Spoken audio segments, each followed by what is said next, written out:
নমস্কার। আজকে 31শে ডিসেম্বর 2025।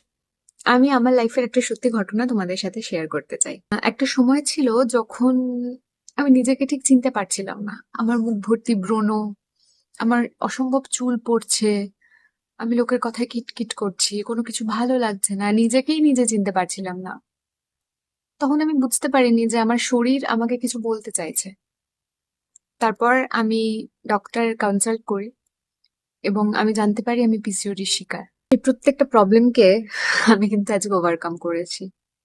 সেই যুদ্ধে আমি কিন্তু ভয় পাইনি। আমি সোজা হয়ে দাঁড়িয়েছিলাম এবং নিজেকে বিশ্বাস করেছি, নিজেকে সময় দিয়েছি, ভালোবেসেছি।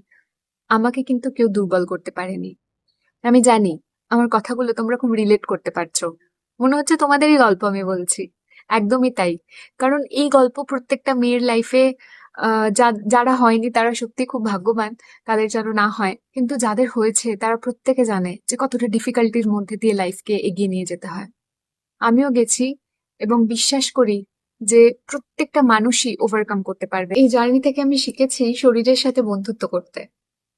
খাবারকে শাস্তি হিসেবে নয়, বরং খাবারকে হিলিং প্রসিডিওর মেনটেন করে খেতে এবং নিজের প্রতি ধৈর্য রাখতে। হ্যাঁ, এই পুরো জার্নিটা কিন্তু অতটা সহজ ছিল না ঠিকই, কিন্তু নিজেকে ভালোবেসে নিজের উপর ধৈর্য রেখে আমি আজকে পিসিওডি কে রিভার্স করেছি উইদাউট মেডিসিন।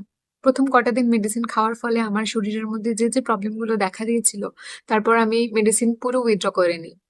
নিজের ইচ্ছাতে ডায়েট করে, যোগা করে, কিছুটা হেঁটে, কিছুটা মেডিটেশন করে আমি আজকে কিন্তু সম্পূর্ণরূপে পিসিওডি কে রিভার্স করেছি। এরকম আরো অনেক মানুষ আছেন যারা কিন্তু আমার সাথেই পিসিওডি কে রিভার্স করেছে। আপনারা চাইলে আপনারাও কিন্তু করতে পারবেন, শুধু নিজেদের মনের জোর, ভালোবাসা এবং ধৈর্য, প্রত্যেকটা জিনিস দরকার। এই নতুন বছরে আসুন আমরা প্রতিজ্ঞা করি আমরা একসাথে ভীষণ ভালো থাকবো, সুস্থ থাকবো এবং নিজেরা নিজেদের প্রতি যত্ন নেব। হরি ওম নমঃ শিবায়। আপনাদের যদি আমার স্টোরিটা খুব নিজের মনে হয়, আপনারা নিজের স্টোরিও কিন্তু নিচে কমেন্টে শেয়ার করতে পারেন। সবাই ইন্সপায়ার হবে এবং ভালো লাগবে। নমস্কার।